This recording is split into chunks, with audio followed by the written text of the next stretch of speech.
Hello everybody. How are you? Fine. Nice to meet you today.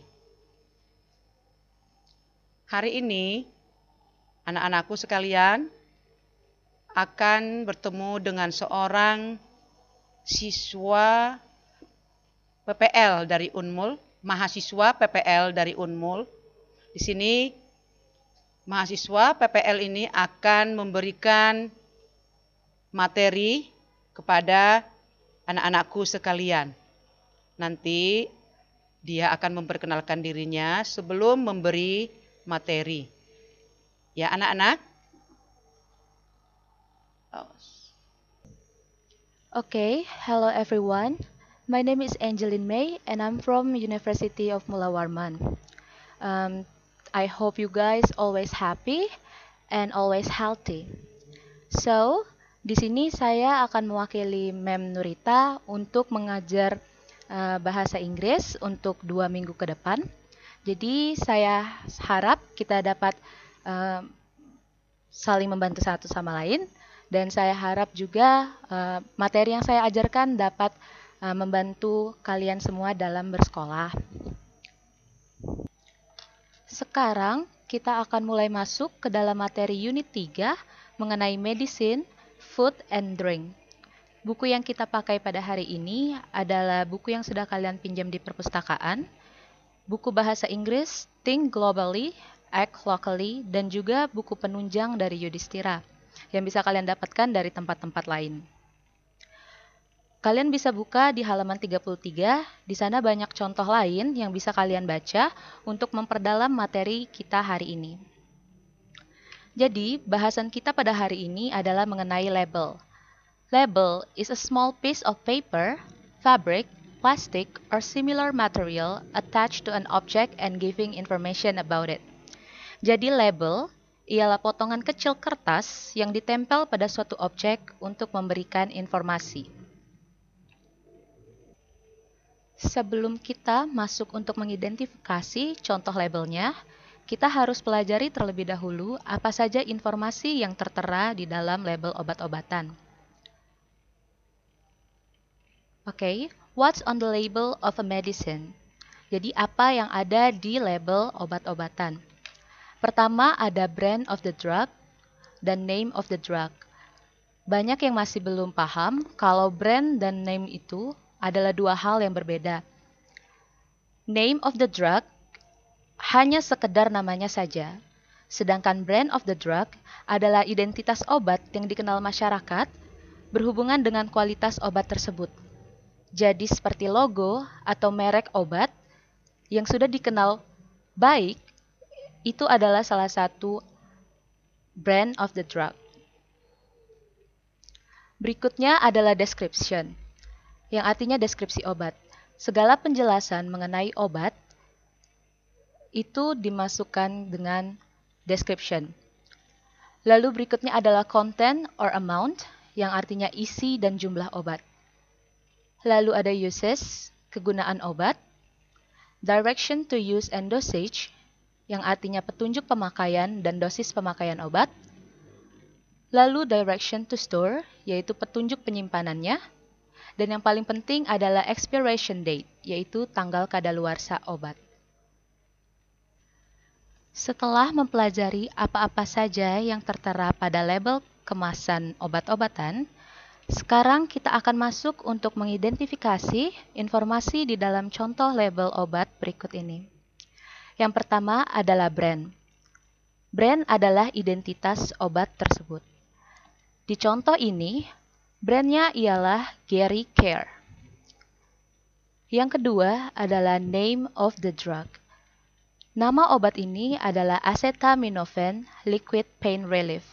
Artinya, acetaminophen pereda rasa sakit berbentuk cair. Lalu yang ketiga adalah description, yaitu penjelasan mengenai obat ini. Bisa dilihat pain reliever, fever reducer, aspirin-free, alcohol-free, and cherry flavor. Ini adalah bentuk description of the drug. Jadi artinya adalah penghilang rasa sakit, penurun demam, bebas dari aspirin, bebas dari alkohol, dengan rasa cherry. Yang keempat ialah content dan amount. Content dan amount ini harus sangat hati-hati karena biasanya sering tertukar dengan dosage. Content dan amount itu ialah jumlah seluruh obat yang ada di dalam kemasan. Jadi content dan amount obat ini ialah 16 fluid ounce atau setara dengan 473 ml. Lalu berikutnya ialah uses, yaitu kegunaan obat. Kita bisa lihat di sebelah sini. Uses temporarily relieves minor aches and pains due to headache, muscular ache, backache, minor pain of arthritis, the common cold, toothache, premenstrual, menstrual cramps, and temporarily reduce fever. Jadi, kalau kalian lihat di kemasan-kemasan obat, ada tertera tulisan uses, itu adalah kegunaan dari obat-obat tersebut. Lalu berikutnya adalah direction to use and dosage. Direction to use ialah arahan penggunaannya dan juga dosis yang cocok. Jadi bisa dilihat di sini. Direction, do not take more than directed. Artinya jangan dikonsumsi lebih dari apa yang sudah dianjurkan. Lalu direction berikutnya adalah find dose in chart below. Chart di bawah ini ialah dosage yang sudah ditakar oleh para ahli. Jadi bisa dilihat di sini dianjurkan untuk melihat dari berat dan juga umur. Contohnya, jika kalian di bawah 24 kg atau di umur di bawah 2 tahun, kalian masih harus konsultasi dengan dokter. Atau jika contohnya kalian beratnya 24 sampai 35 dan usia kalian baru 2 sampai 3 tahun, kalian sudah bisa mengkonsumsi 1 teaspoon, 1 sendok makan obat ini. Lalu berikutnya adalah direction to store, yang artinya cara untuk menyimpan obat ini. Kita bisa lihat di other information. Di sini ada tulisan store at room temperature 15 Celsius until 30 Celsius. Jadi kalian bisa menyimpan obat ini dalam ruangan yang bersuhu 15 derajat sampai 30 derajat Celcius. Lalu ada juga anjuran untuk menjaga dari dingin dan juga dari cahaya. Tidak boleh ada kontak langsung dengan dingin ataupun cahaya. Lalu ada juga do not use a foil seal over bottle opening or torn, broken or missing. Jadi jika ada kerusakan pada obat, baik itu botol, baik itu kemasannya, kalian tidak boleh menggunakannya. Lalu yang terakhir adalah expire date. Expire date biasanya ada di pojok bawah atau di atas kemasan. Di sini bisa dilihat ada expire date. Ini adalah masa kadaluarsa. Jadi jika sudah kadaluarsa, maka obat itu sudah tidak boleh digunakan lagi atau dikonsumsi lagi. Di sini juga saya sudah menyediakan table guide yang fungsinya untuk mempermudah kalian memahami istilah-istilah atau apa-apa saja yang tertera di kemasan di label obat-obatan. Jadi contohnya ada brand of drug. Jadi jawabannya adalah the brand of the drug is Gary Care. Begitu pula name of drug, the drug is acetaminophen liquid. Jadi, apa yang ada di table guide ini adalah ringkasan dari apa yang sudah kita pelajari di slide sebelumnya. Jadi, kalian bisa baca ini jika nanti di kemudian waktu kalian bertemu soal yang berkaitan dengan obat-obatan ini.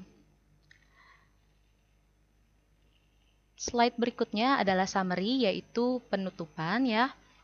Di sini, the labeling of a drug or medicine has always contained usage and safety information for consumers.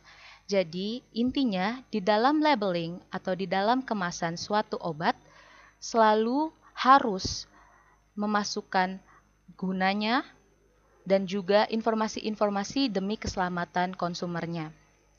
The label tells you what the medicine is supposed to do, who should or shouldn't take it, and how to use it. Jadi, label juga memberitahu kalian apa yang medicine itu harus lakukan apa yang akan terjadi pada kalian, efek sampingnya.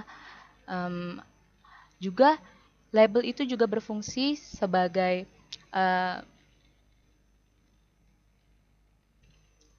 label juga memberitahu kalian siapa yang boleh mengkonsumsi dan siapa yang tidak boleh mengkonsumsi obat tersebut. Makanya di situ ada dosis. Jadi jika yang anak kecil dosisnya segini, yang sudah dewasa segini, jadi tidak akan ada salah kegunaan dari obat itu sendiri. Jadi, reading the drugs label is very important. Jadi, jika kalian mau mengkonsumsi suatu obat, label itu sudah sangat harus untuk dibaca terlebih dahulu untuk menghindari hal yang tidak-tidak di kemudian harinya. Okay, thank you very much for listening to this video. If you have any question, you can contact me on my Gmail or my WhatsApp. Thank you.